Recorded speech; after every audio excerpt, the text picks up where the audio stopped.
Okay, the first thing they should have done at the Nintendo Switch 2 Direct was to announce a digital and also a physical edition of the console. They should have took a leaf out of Sony and Microsoft book and do it the same way they did when they announced their new generation of consoles. And they should have just scrapped the Game Key cartridges, forget about that notion altogether, just install the full game on every cartridge so we can insert it into other switches or just sell it like that instead of blurring the lines. And that would have made everything super simple, especially if they introduced the digital version and the physical version.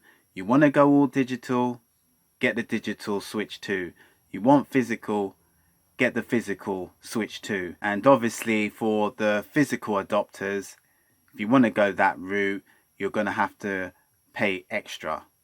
That will be okay, just as long as all the game data will be on the cartridges. Virtual game cards and codes in boxes are as far as you should go for any digital exchange. And this was absolutely bonkers to me, putting the Nintendo Switch 1 games inside of the Nintendo Switch 2 cases. That right there is a gaming cardinal sin.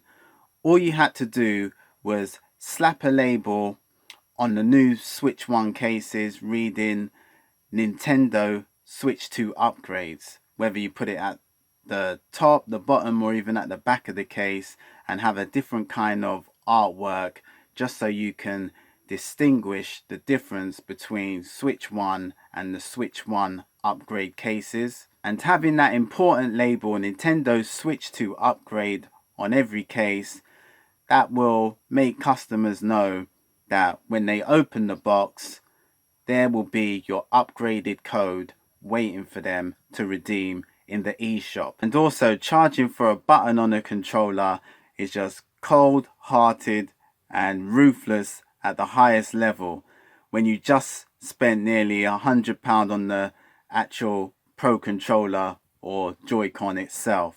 That game chat feature should be free, and the World Tour software tutorial, that should be pre-installed at no extra cost, so that should be free as well.